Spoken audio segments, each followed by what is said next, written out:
You're listening to the Effective Statistician Podcast, a weekly podcast with Alexander Schacht and Benjamin Pieske and Sam Gardner, designed to help you reach your potential, lead great science and serve patients without becoming overwhelmed by work. Today I'm talking with Paolo about subgroup analysis, a never-ending story and always something interesting to learn about, so stay tuned. I'm producing this podcast in association with PSI, a community dedicated to leading and promoting the use of statistics within the healthcare industry for the benefit of patients. Join PSI today to further develop your statistical capabilities with access to the video-on-demand content library, free registration to all PSI webinars, and we are actually talking about one of these today, and much more. Head over to the PSI website at psiweb.org to learn more about PSI activities and become a PSI member today.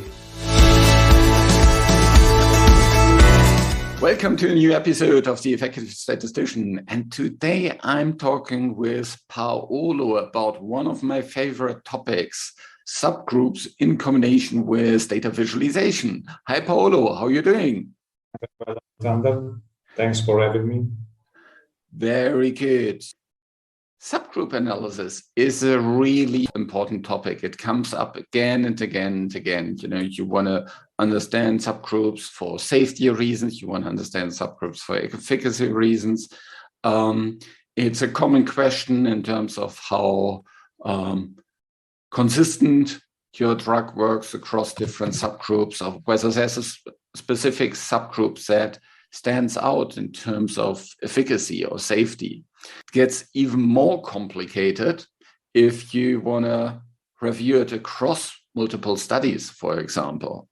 So within subgroups, I think data visualization plays a very, very important role. What's your experience regarding this, Paolo? I think that presenting some exploratory subgroup analysis with graphical displays is really, really important. I think it's always the case that you can deliver a better message if you use properly some graphical display. For example, 1 year ago, I was working with one of my colleagues in terms of doing some exploratory work for subgroups identification, because we had one study with unclear message at the end, and we wanted to have a fruitful discussion with the clinical team, have a nice tool, have an interactive way of discussing what we have in the data, and we presented an interactive application based on the subscreen package developed by people at Bayer, and it was really successful. Clinicians liked it because you can basically split the sample size in the subgroups you want. In every combination, you put all the subgroup in one display, funnel plot, and you can interact with it. You click on each dot and you have a specific subgroup. Maybe it's subjects per male and with a certain age and with some disease duration at baseline, and you see how much the effect size deviates from the overall effect size. Yeah. I really like this R-based tool as well, because it really supports the usual workflow that you have.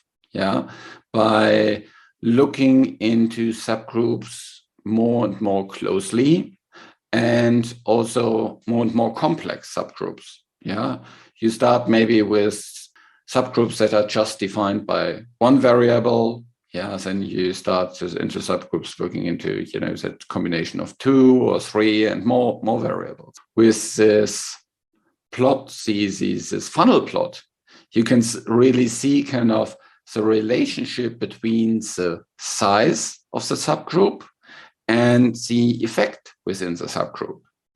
And the funnel plot you can think of as, here's the horizontal line is the size of the group, and the vertical line is the effect within the group. Upwards, more effect, downwards, less effect. And so, of course, with smaller subgroups, you, by a random chance, get more and less big effects. This funnel is really that, the smaller the subgroups, the bigger the distribution, of course. But with a funnel, you can also see whether there's certain subgroups that don't follow just this kind of random pattern, but which really stand out. And these are the ones that you really want to look for, because these are the ones where there's potentially really something happening.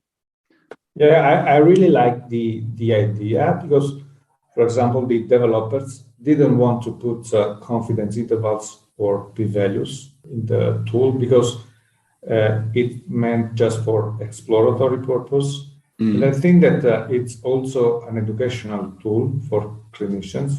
They can understand that if you cut the sample, you can, of course, have more chance to have larger deviations from the overall effect. Yeah. You can also find, these subgroups that really deviates from this expected pattern. Yeah. And of course, clinicians are used to funnel plots.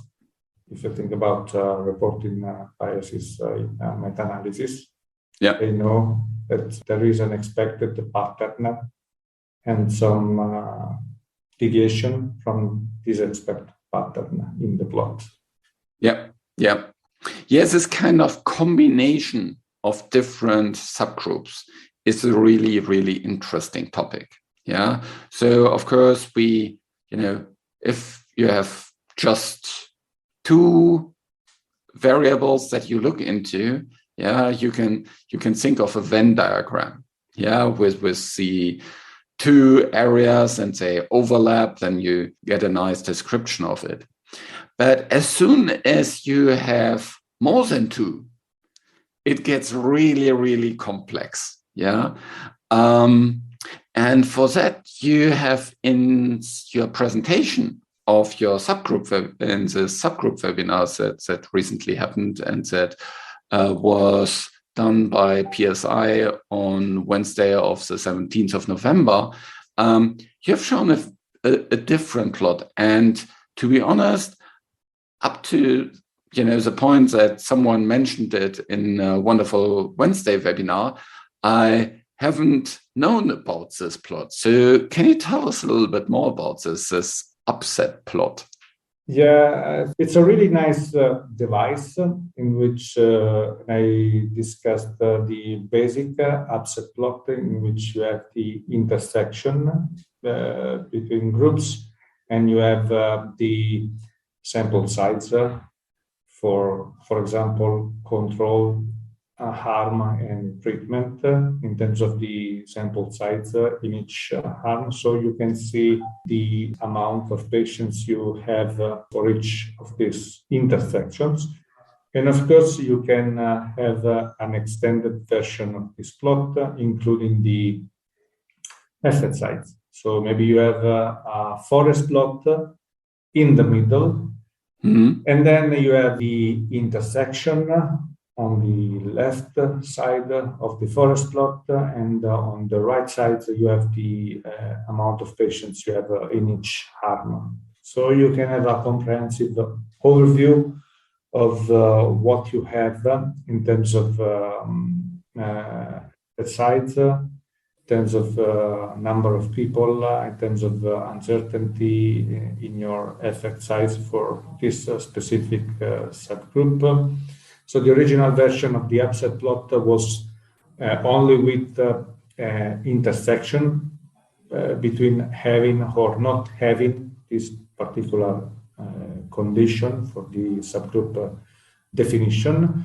And then you have also this extended version, considering also the case that for age, for example, you don't want to consider any split between older or younger than 65. Maybe you want to consider all the possible ages, and then you have a different combination of other characteristics. Yeah. But of course, it's difficult to scale, this graphical display when 4, 5, 6, 10 covariates defined subgroups. Yeah. But there the ordering comes really nicely. Yeah, I think as you order the subgroups there in terms of the size, you don't need to show everything. You just kind of cut at a certain point, and any subgroups that are smaller than that you just ignore. Yeah, which I think is quite reasonable, and that makes this offset plot quite manageable.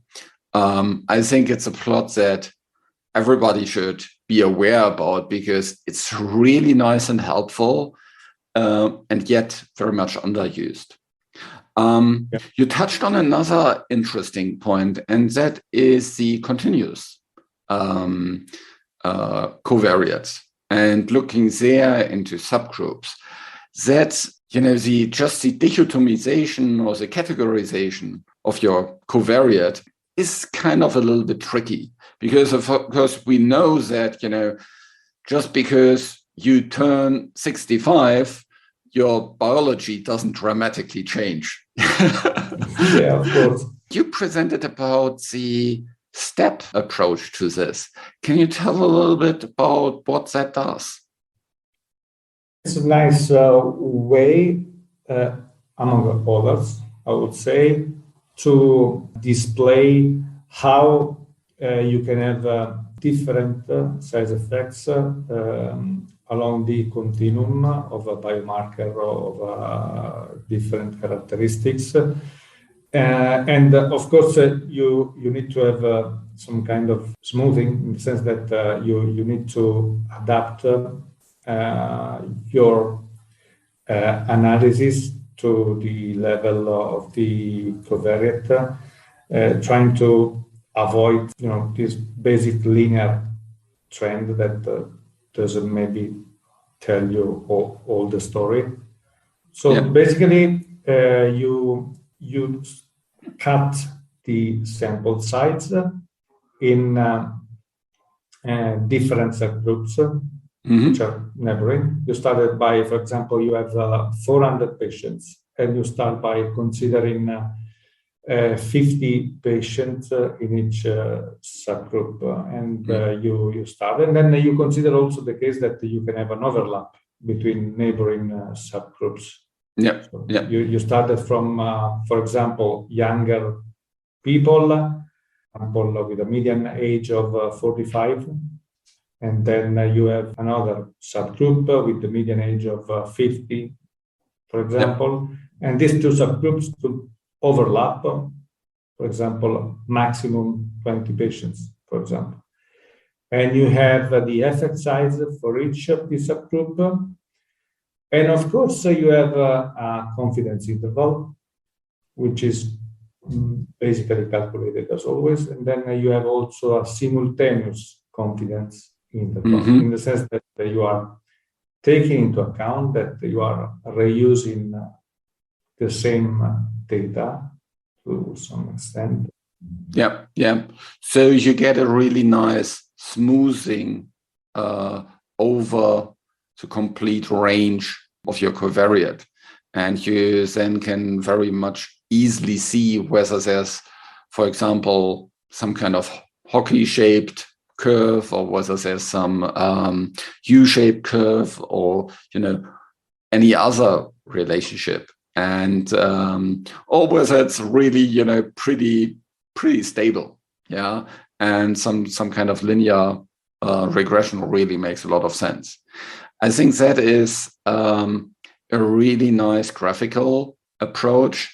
The downside is, I think you need a decent number of patients to estimate these things, because otherwise you can't really, smooth things out. So I think it's surely not a nice approach if you have just 20 patients. It's will not. Yeah, and then you can see that if you have a smaller sample size, then you have in the end you produce your problem to fit a straight line, because you can't cut along the continuum. So completely agree. There is the next problem that you talked about in your presentation is about exploring subgroups between studies. So what's the biggest problem there when you compare across different studies? Yeah, for example, if we think about one study, we speak often about heterogeneous treatment effect, for example, in terms of when you have different studies, maybe you have different results. Mm-hmm. So what you can find in one study could not hold in the other one. And I've encountered these situations in which clinicians, for example, struggle to understand why you have different treatment effects in one study, and you at some point you may want to combine the evidence you have in your pool of studies and trying to figure out how much heterogeneous is your heterogeneous treatment effect in your studies. Mm-hmm. And if you have 5, 6, or 7 studies, as it can be the case if you have a clinical development program progressed a lot, and you have maybe also real-world evidence data, you have phase 4 studies and phase 2 studies in the same bucket, then you can do a 3-step meta-analysis approach. Basically, you fit the model, you find the subgroup, and then you combine the interactions and see the heterogeneity across studies of this interaction term. Okay. So you basically first identify the subgroups, then within the studies you look into the interactional effect between treatment and the subgroup. You show that across the different studies using a forest plot. And in the third step, what's happening there? Then there is one nice graphical device that has been used a few times in the meta-analysis literature, which is the Gauche plot. So basically, you can fit the meta-analysis step for all the combinations of the studies you had. For example, you can put together studies 1 and 2, 1, 2, and 3, all the studies from 1 to 7, for example, if you have 7 studies. Mm-hmm. And then you have a bunch of this combinatorial definition, and then you have this Gauche plot. So basically, it's a scatter plot in which you have the chi-square in the y-axis and the effect size in the x-axis. So you see how much heterogeneity you have for each combination, depending on the effect size. And of course, you can spot some pattern, for example, and you can have, for example, a Gaussian mixture model. You identify some cluster, and then you can see that one of the study is responsible for the creation of such clusters. And you can spot this study as the driver of the heterogeneity across your studies. Yeah. And then you can maybe have a closer look to this data and see what was going on there. So what you're doing is you have this plot of the effect size versus the heterogeneity score. Here's the I-square, and that gives you the scatter plot. And then on top of that, you build a unsupervised learning, the cluster analysis. And then you get to a number of clusters, and you can understand kind of which studies are in these clusters, so to say, mostly represented. Okay. Yeah, in the sense that, for example, you have 3 clusters identified, and maybe the proportion of each study is less or more equal in all these clusters. And then you have one study which is more present in one of the clusters, for example, and it's almost absent in the other cluster. So it's more unevenly distributed in these clusters. So it's like having covariates that vary a lot in the cluster analysis. For example, when you have a cluster, for example, with a high proportion of younger people and a low proportion of older people, and then if you think about customers, and then you can identify this cluster of customers like the young people who like this kind of stuff. And it's the same here. You have in this particular cluster where you have maybe a lot of heterogeneity and higher or lower effect size, you have this study or these 2 studies more present. Yeah. And you also talked about yet another nice application, an R-Shiny tool that was presented at a wonderful Wednesday in December 2020, and where you can much better kind of interact with the different data. That gives you this Gaussian plot compared to, combined with a forest plot. And it's really, really nice to explore then the heterogeneity within subgroups across, different studies. So lots of graphical stuff that we talked about here. And of course, we only talked about it. So I really urge you to have a look into our corresponding blog post, where you will find all the different links to these different graphics. There's R codes, there is, the link to the video on demand, where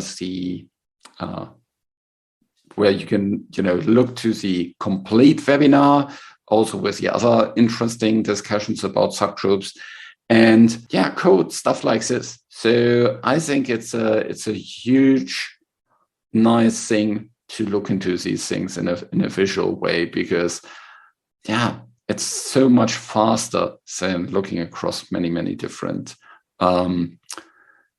tables, for example. Yeah. So, Paolo, what's your key takeaway that you want the listener to step away with? I can only echo you that I think that we have the opportunity to evolve a little bit with the technology we have. So it's really difficult to having a sense of what's going on just scrolling thousands of tables. And it's much more elegant and pleasant to look at one interactive application. Yeah. I think that will be much more the future. And I think people get more used to these interactive data visualizations. Also now, as there's so many dashboards around the pandemic, why not use that within the companies? And maybe also for in the future at some point with regulators and other customers that we have. Thanks so much, Paolo. That was a great discussion. And again, you can check out our homepage where you will find all these different links. And stay tuned for much more in the future to hear from Paolo and myself. Thanks, bye. This show was created in association with PSI. Thanks to Rain, who helps with the show in the background, and thank you for listening. Reach your potential, lead great science, and serve patients. Just be an effective statistician.